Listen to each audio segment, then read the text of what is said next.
Ini doa yang sering kali dibaca oleh Nabi SAW pasca sholat. Apakah doa ini saja yang khusus dibaca pasca sholat, yang lainnya tidak boleh? Kalau kalian kebingungan ingin berdoa apa, inilah diantara doa yang bisa dibacakan. Bagaimana cara menyimpulkan ini? Karena sementara orang sering kali ada yang keliru memahami. Pokoknya kalau kata Nabi ini aja, yang lainnya salah. Ambil hadis riwayat Ibnu Majah.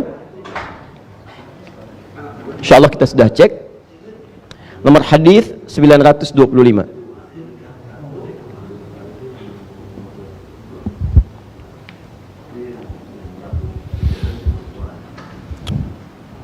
Baik. Sudah? Baik. Amalan pasca salat, setelah Anda ucapkan astagfirullah, astagfirullah, astagfirullah, kemudian Allahumma antas salam, la ilaha illallah wahdahu la syarikalah, kemudian turun ke bawah bacaan ayat-ayat Quran, sebelumnya subhanallah, alhamdulillah, Allahu akbar. Setelah selesai, maka di antara yang diajarkan oleh Nabi sallallahu alaihi wasallam itu Anda bisa kemudian berdoa kepada Allah Subhanahu wa taala, diberikan kelapangan yang sangat luas. Silakan. Nah, di antara doa yang sering dibacakan oleh Nabi, bunyinya sangat singkat tapi isinya padat. Dan kalimatnya, Allahumma inna nas'aluka. Kalau untuk banyak orang, kalau untuk sendirian, inni as'aluka. Ya Allah, sungguh kami memohon kepadamu, meminta kepadamu, ilman nafi'a, satu, ilmu yang bermanfaat. Dua, rizqan tayyiba, rizki yang berkah dan baik. Tiga, wa amalan mutaqabbala, dan amal yang diterima olehmu. Tiga hal. Satu, ini sudah paham yang ini? Baik, saya hapus boleh? Baik, masih ingat insyaallah? Masih ya? Amalan pasca sholat apa? Zikir, baik, alhamdulillah. Yang nomor 4 apa? Ah, masya Allah.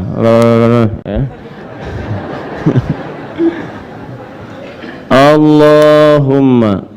Saya tulis dulu. Saya pakai bentuk jama ya. Inna, kami nas'aluka. Nanti saya bacakan. Satu, ilman nafi'ah.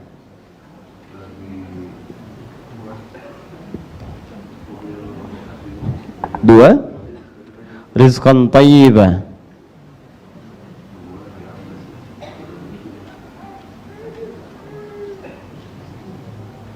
Tiga, amalan mutaqabbalah. Ini singkat tapi padat sekali isinya.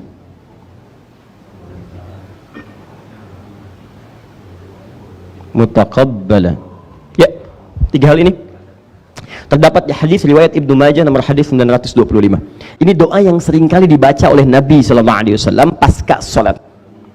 Nah, perhatikan baik-baik ibu dan bapak cara memahami ya, cara memahami dari satu nas baik Al-Qur'an atau hadis yang kemudian nampak kepada kita. Dalam kaidah usul fikih nanti yang disusun oleh para ulama, usul fikih itu dasar-dasar menyimpulkan hukum. Kalau Al-Quran dan hadis disebut dalil hukum. Cara memahami hukum nanti ada kaidah hukum. Kaidah hukum disebut dengan kaidah fikih. Dasarnya disebut dengan usul fikih. Dalam usul fikih ada bab yang namanya al-am wal khas, umum dan khusus. Jadi kalau ada satu dalil disebutkan, apakah dalil ini petunjuknya khusus atau sifatnya umum? Jadi kalau dalam bab doa, misalnya cara memahaminya seperti ini. Apakah kalau Nabi berdoa seperti ini pasca sholat, apakah doa ini saja yang khusus dibaca pasca sholat, yang lainnya tidak boleh? Ataukah ini cuma petunjuk saja? Berdoa, boleh berdoa pasca sholat. Kalau kalian kebingungan ingin berdoa apa, inilah diantara doa yang bisa dibacakan. Di ini dalam kaidah fikih disebut dengan, awas, tariqatu istinbatil ahkam, cara menyimpulkan hukum dari dalil yang ditampilkan kemudian dari nas-nas syariat. Nah, bagaimana cara menyimpulkan ini? Karena sementara orang seringkali ada yang keliru memahami. Pokoknya kalau kata Nabi ini aja, yang lainnya salah. Kalau kata Nabi doa yang ini yang dibaca, yang lain tidak tepat. Tidak begitu Ferguson. Ya. Cara menyimpulkannya tidak begitu. Ini diucapkan beliau umumnya pasca sholat. Tiga hal ini Satu, lihat kalimatnya Allahumma. Nah, sekarang perhatikan baik-baik sebelum saya ke sini. Kalimat Allahumma ini itu asalnya ya Allah. Ini tulisannya. Ya Allah. Seperti ini. Kalau ini digabungkan, disatukan jadi satu, maka berubah kemudian penggunaan kalimatnya dengan kata yang terdengar agak berbeda dari ini. Maka berubah kalimatnya menjadi Allahumma.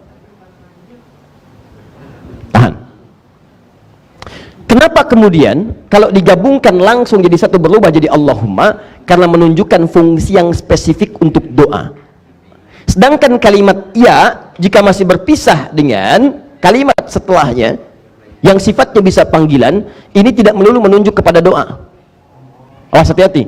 Ya Allah itu kalimatnya kalau disebutkan ya Allah, tidak semua menunjuk kepada doa. Awas, hati-hati. Termasuk disandingkan ya-nya dengan Allah. Bisa babnya doa, bisa babnya bahkan mengeluhkan sesuatu.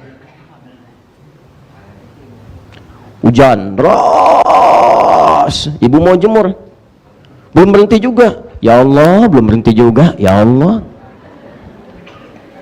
Berangkat macet, ya Allah, macet.